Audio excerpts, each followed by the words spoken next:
It's so late at night right now, but you know what? We're not gonna worry about it.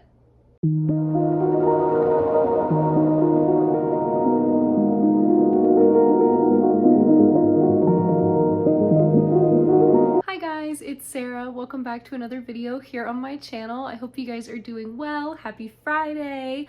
We're starting season 6 of the Vampire Diaries today. I'm excited. We're gonna meet one of my favorite characters.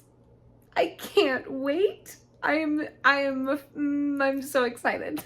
Way back, long time ago, I told you guys there were a handful of people that I was just stupidly excited to talk about. This kid's one of them, okay? I can't wait. If you're new to the channel, we talk about fantasy shows here. Right now I'm in the middle of a Vampire Diaries recap and a Once Upon a Time recap. We're also talking about Good Omens. There's also going to be book content around. So if you're interested in any of that, go ahead and subscribe. I'm here on Mondays and Fridays. Right now we're kind of in this in-between zone where we're trying to figure out exactly what my upload schedule is going to be, but that's when my videos go up, is Mondays and Fridays. So that's when you can expect to see me around. And without further ado, let's get into season 6.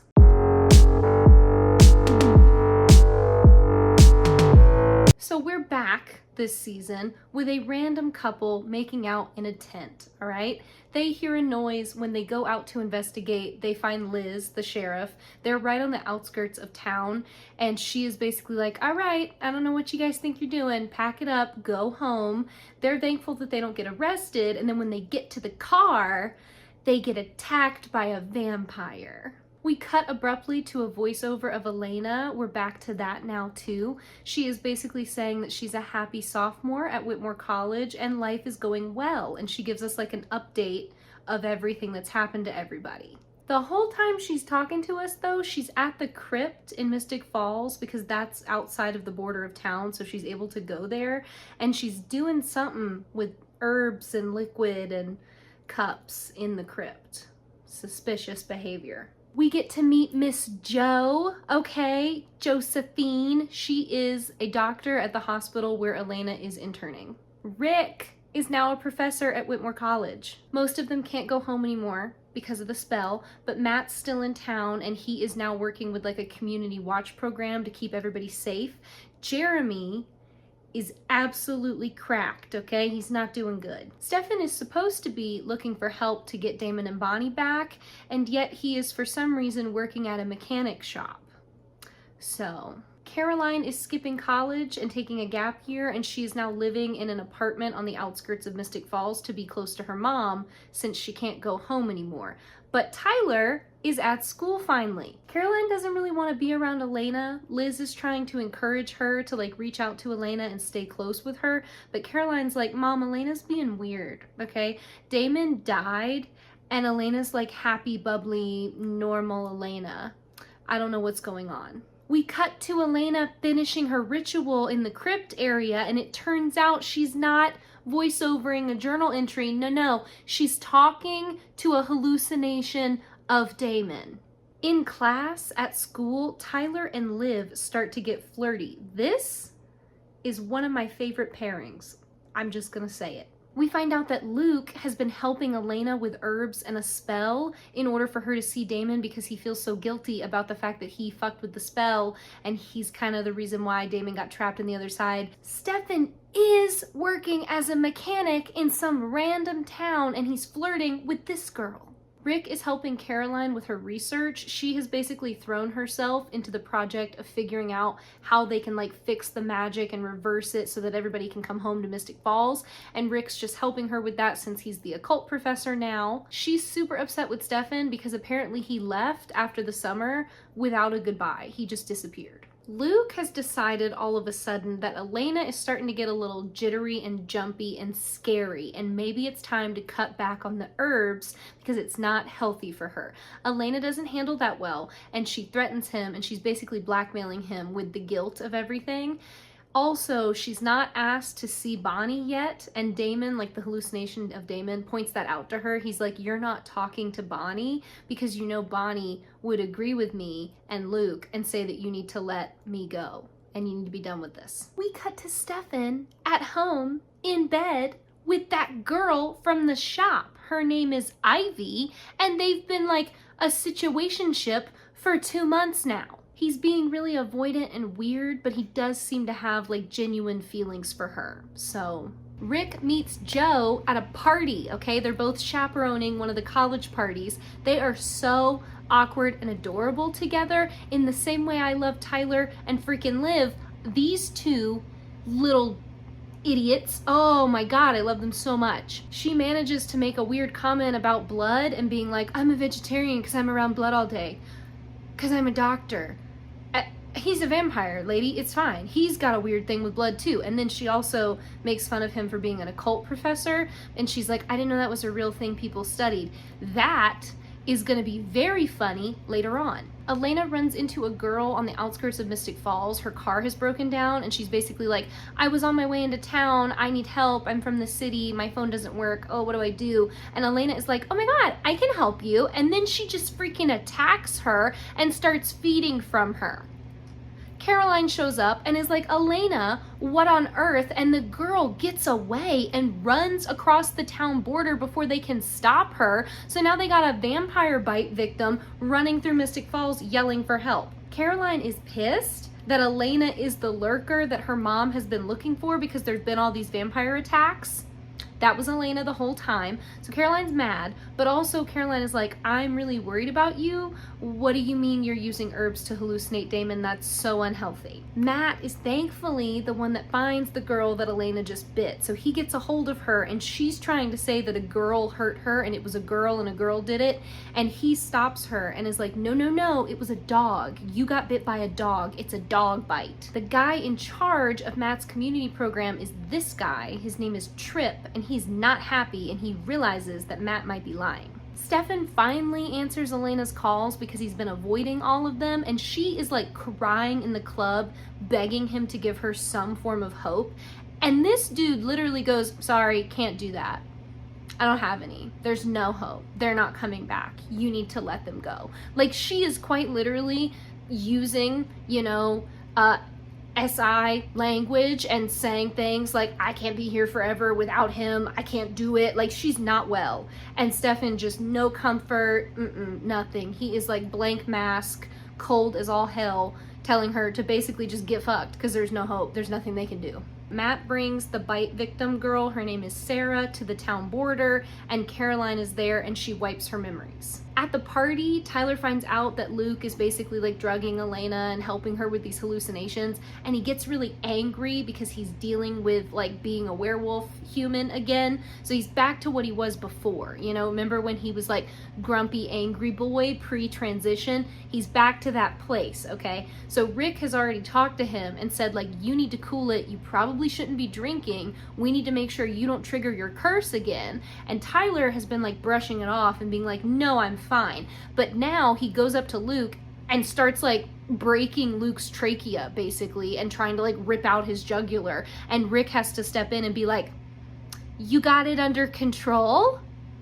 Okay, so you lied? Elena goes to see Damon one more time, and she basically is like, thank you for everything. Thank you for saving Tyler and Stefan and Rick. Thank you for bringing them back to me. Thank you for giving me everything I ever wanted and giving me that love story that was so important to me. But I have to let you go. And she kisses him and is like, this is it. This is the last time I'm gonna see you. Well, Damon goes all creepy feral because it's like part of her subconscious that's making him. So the part of her that's still holding on basically like makes Damon fight back, and he starts getting kind of aggressive and being like, you can't survive without me. You can't do this on your own. You'll never make it without me. She freaks out and like breaks stuff in the crypt, and then Damon is still there after her outburst, and he's like touching her shoulder, and it's very sad and depressing. Liv comes to yell at Tyler about attacking Luke, and he basically backs down immediately and is like, I'm sorry, I'm still dealing with this, like I'm trying to get a grip on myself, but it's hard. And she just like yells at him more. He is super drawn to her, and he like wants to talk and connect, and he even calls her out on the fact that she's like, yeah, screw you, I'm leaving. And he's like, why do you do that? Why don't you want to talk to me? And she's like, what do you want me to do, Tyler? Why do you want me to talk to you? And they have this moment of like, Oh, alarms, alarms. Do we like each other? They do. They do like each other. Caroline calls Stefan and leaves a really sad voicemail about how everybody is like pulling apart from each other, and she feels like what they really need to do is stand together and deal with things as a group, but everyone's refusing to do that. Instead of listening to it, Stefan shatters his phone. Rick and Elena admit to each other that they hate being a vampire. Elena is like, I really, really hate that I figured out the good parts and I had all this good stuff about being a vampire and I was gonna get to be with Damon forever, and that was amazing. Now Damon's gone. So Rick, what I need from you is, since you were made by an original vampire, I need you to compel me into forgetting Damon and that I ever loved him. Rick agrees, y'all. We hard cut to Damon in a cute little red flannel dancing in the kitchen while he makes pancakes for him and Bonnie. They are in the Salvatore kitchen doing crossword puzzles and eating breakfast together. So we're gonna have to unpack that in the next episode.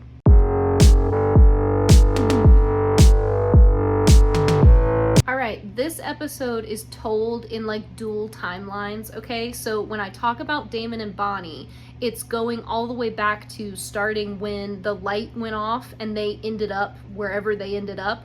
And then when I talk about everybody else, it's like present day time, okay? Just so you know, that's the timelines we're working with. So we open with that moment where Damon was like, I don't need, and the light exploded.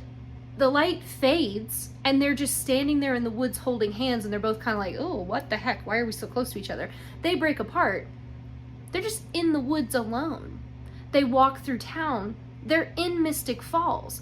Elena's house is not exploded. The grill is not exploded. And the cars are all 20 years old, but they look brand new. Jeremy, for whatever reason, decided it was a good idea to bring Sarah to the Mojo Dojo Casa house. That is not his house, okay? It's Matt's house, so that's disrespectful. But also it's stupid because Sarah was compelled to forget Caroline and Elena.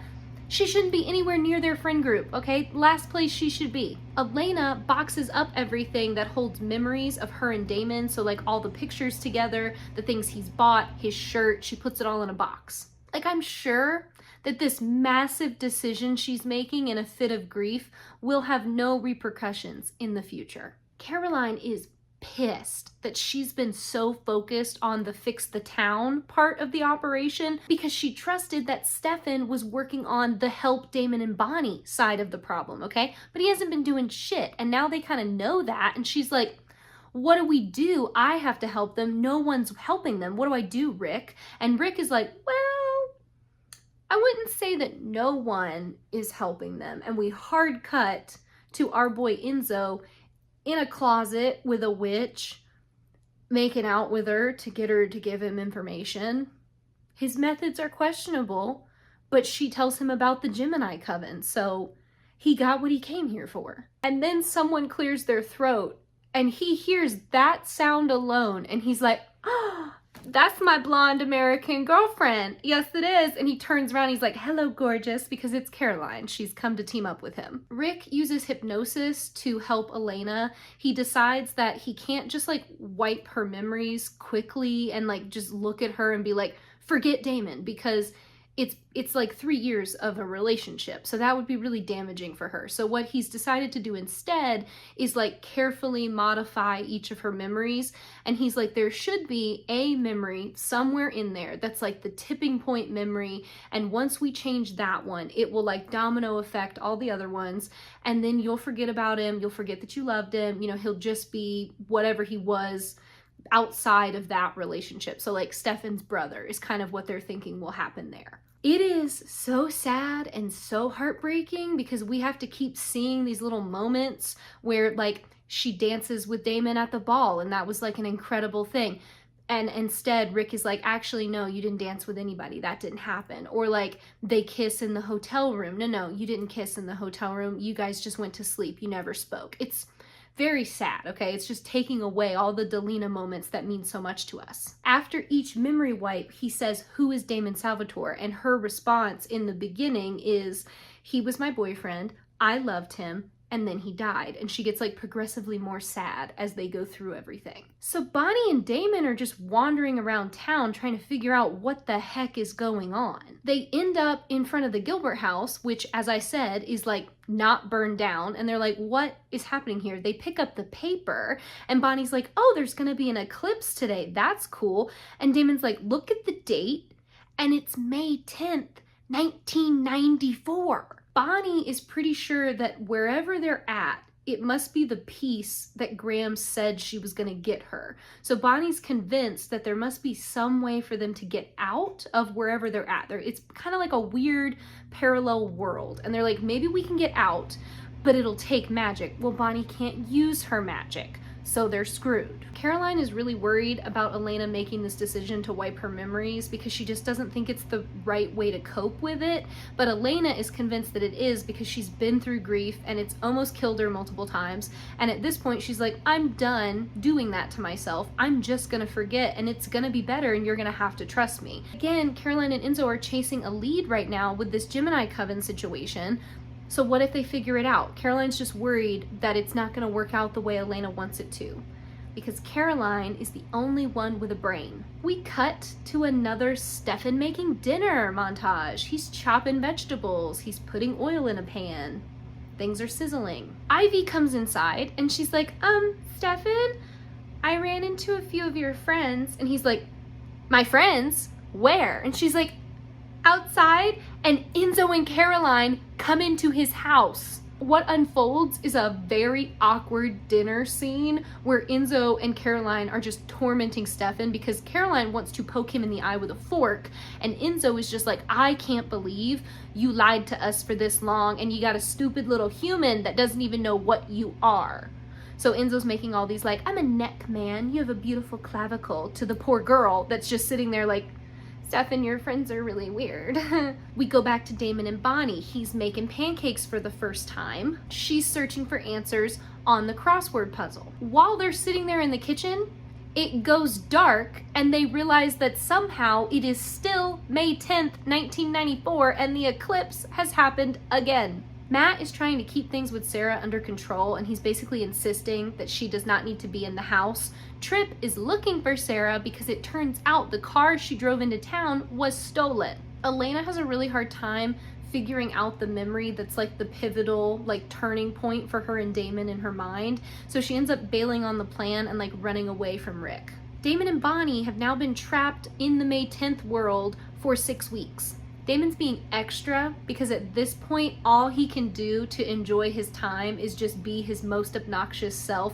So he's listening to music, he's dancing in the kitchen, he's drinking a lot of bourbon. Bonnie is still dead set on like figuring out how to get out and fix it for them, but she can't get her magic to work. So that's just irritating Damon even more. While they're in the kitchen this time though, Bonnie swears she hears something outside and Damon's like, what? Like a person? There's no one here, Bonnie, because this is hell. We're in hell, you and I, we're stuck here forever. Back to the dinner party situation, Ivy drops the bomb that Stefan's been living here for 2 months. So the whole time they thought he was off helping, he's just been there for 2 months. Enzo keeps Caroline in check and is like, don't, Blondie, it's not worth it. And then immediately stabs Stefan in the hand with a fork in front of Ivy and is just like, I'm gonna hurt you though. Me, I'm allowed to do that. So Caroline takes Ivy away and Enzo and Stefan get into a fight. Enzo's really disappointed in him for giving up on Damon, and this just like really hits a nerve in Stefan. The fight gets more brutal and Stefan ends up snapping Enzo's neck to get him to shut up. Rick calls Caroline to help with the Elena situation since she ran off and said she doesn't want to be cured anymore. And Caroline is like, are you joking? She just doesn't want to admit what we all already know, which is that she was in love with Damon while she was still with Stefan. Stefan is standing behind her when she says this and he's like, it's fine. That didn't hurt at all. I'm good.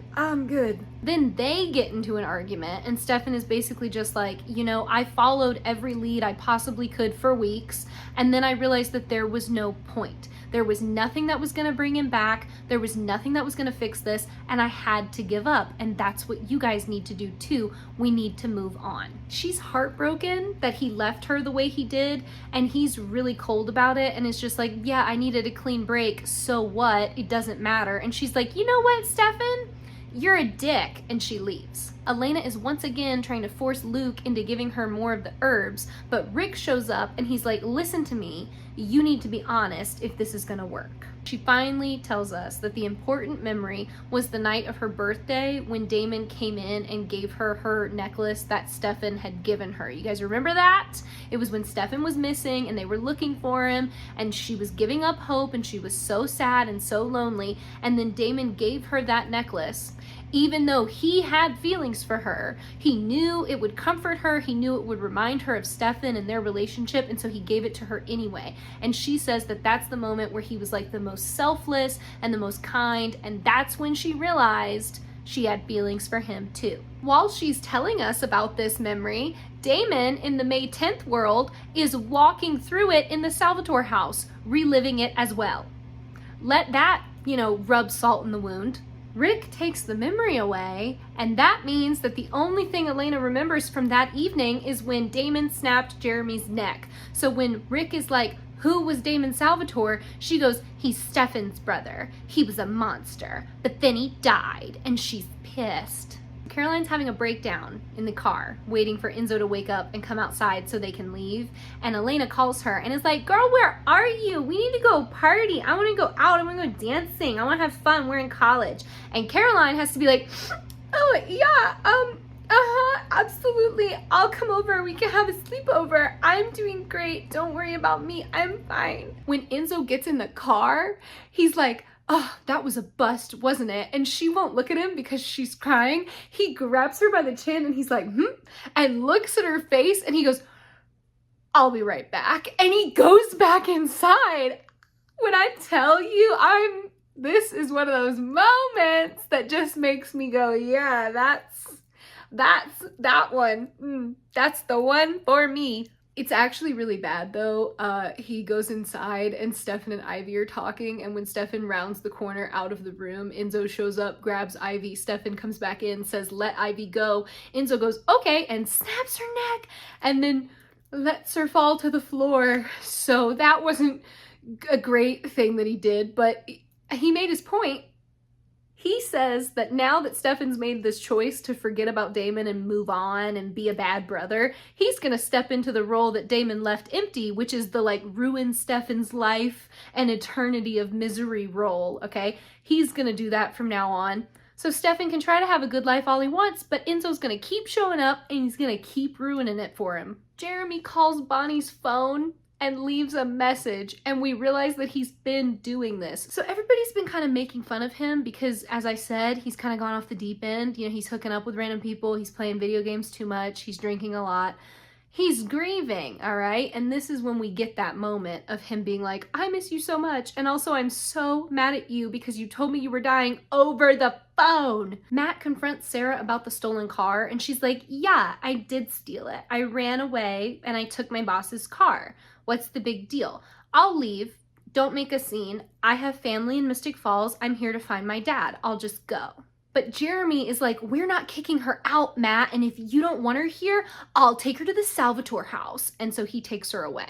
We find out that this guy Tripp, the head of the community watch program, is actually a FEL, so he's a founding family member. And Matt is like, "Oh, so then that means you know all the secrets about the town, right?" And Tripp is like, "What do you mean, Matt? Is there a secret founding family handshake or something?" And he pretends like he doesn't know anything about the vampires. Matt gets off the phone with him and we see that this creepy MFer is in a van driving into town with a horde of vampires in the back of it, and he burns them alive in the van.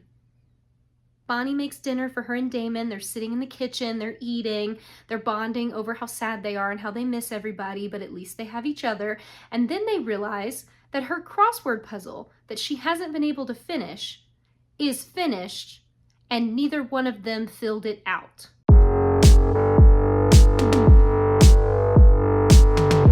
Stefan confronts the shitty boss that he has at the mechanic shop, and he's like, "Look, I came here to live a normal life. I wanted a girlfriend, I wanted a house, I wanted a shitty job.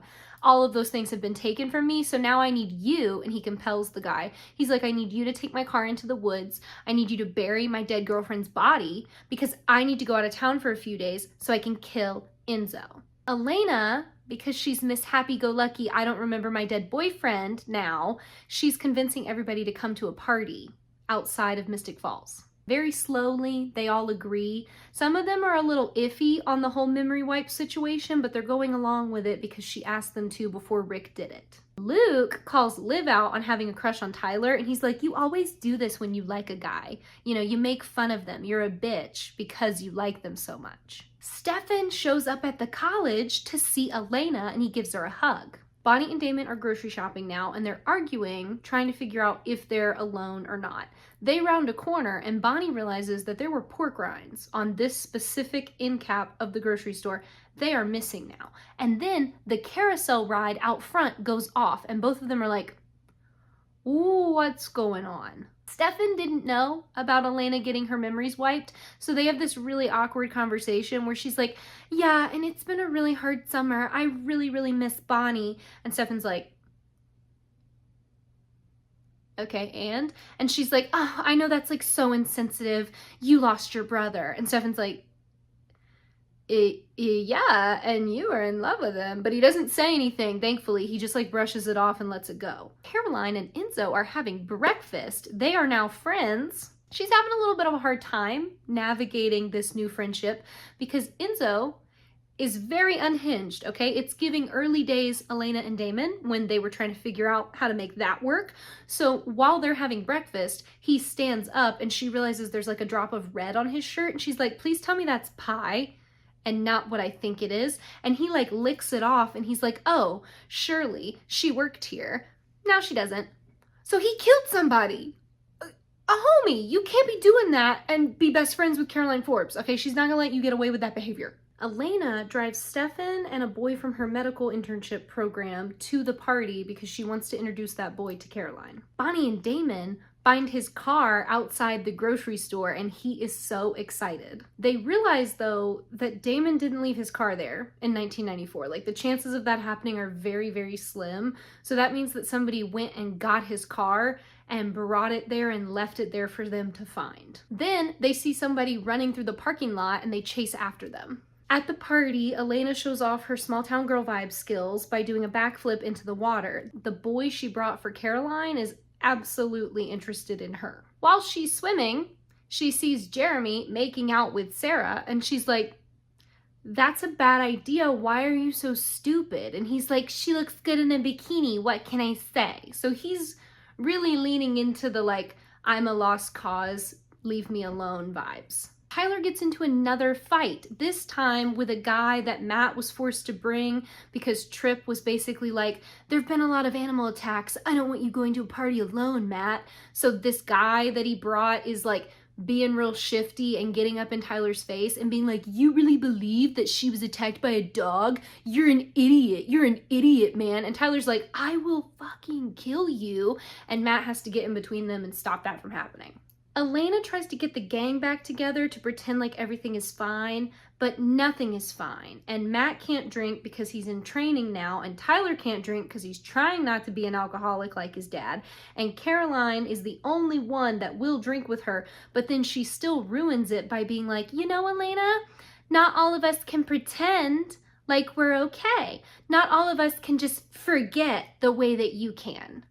Bonnie and Damon start to worry that they're like overthinking things when they realize that the movement they saw in the parking lot was actually just a tarp in the back of a car. And then the carousel goes off and Damon's like, okay, so that's on a timer. Like nothing is real. Everything is awful. We're in hell. Bonnie goes off on him and she's like, you're not helping me, okay? So if you don't want to be here anymore, give me your daylight ring and just go, because I'm gonna get out and I have to keep hope in order to do that. So leave me alone until you can get yourself together. And she leaves. So he goes back inside for more alcohol and hears the distinct sound of someone eating pork rinds. He rounds the corner and this guy is sitting in a lawn chair eating the missing bag of pork rinds. And he's like, what's up? My name's Kai. How are you? Nice to meet you. The medical intern guy kisses Elena and makes it clear that he's interested in her and doesn't want to meet Caroline. Stefan attacks Enzo in the woods. And then Enzo is like, I don't want to kill you, Stefan. And he turns the weapon and throws it past Stefan's shoulder, killing the random guy that got in the fight with Tyler that Matt brought with him from Community Watch, okay? That guy was holding a vampire killing gun. So Enzo's like, I guess he wanted to kill you though. Interesting turn of events. Caroline shows up to get in between them before Stefan can go after Enzo again, and she's really disappointed in him. But in this moment here, Enzo has to own up to killing Ivy, which also disappoints Caroline. She just can't win. Back to Kai in the grocery store with Damon, okay? He makes it very clear that he's been following them the whole time they've been there. They've basically been like his TV. He's an infuriating little twerp, okay? Just the worst. I love him so much. He convinces Damon to get a drink because that's why Damon came into the store again in the first place. And then right as Damon like goes to take a drink from it, he's like, by the way, I'm planning to kill you. And Damon spits out like all the alcohol because it's laced with vervain. Then Kai starts torturing him with a broken part of like a little patio umbrella. He just starts stabbing him with it. And then he breaks the row of alcohol and like showers Damon with vervain bourbon. Bonnie shows up to save Damon. And Kai is like, what are you gonna do, Bonnie? You don't have your magic back. Like, how are you gonna save him? You can't do that. Like, I guess I'm just gonna kill him. And then he goes to stab Damon, and Bonnie looks at a candle and makes the candle light.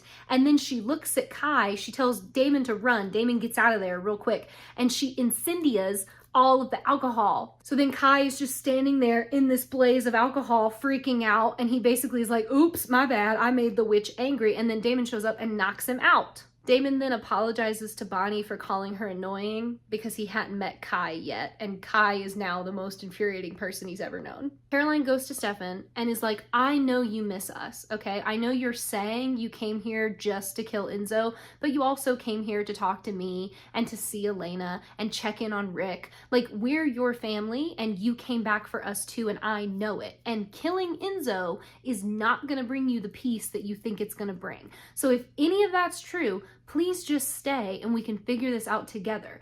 But he freaking leaves. And knowing what happened to her, like with Tyler, with Klaus, everybody leaves Caroline, okay? He knows that and he does it anyway. But Elena is there, and so she comes out of the woods and gives Caroline a hug. Jeremy figures out that compulsion fades when you go back into Mystic Falls because it's a form of magic, which means that Sarah is running amok, knowing exactly what Caroline and Elena are. Kai wakes up tied to a chair in the Salvatore household. He tells them to relax. He never actually wanted to kill Damon. He was just hoping that threatening Damon's life would be strong enough incentive for Bonnie to get her magic turned on, because Bonnie's magic is the only thing that's going to save them from getting out. Tyler and Matt put two and two together and realize that Tripp must secretly be a vampire hunter, and he's been lying to Matt the whole time and killing vampires behind their backs. Liv shows up because she let them borrow kegs for the party, so she's come to get those now because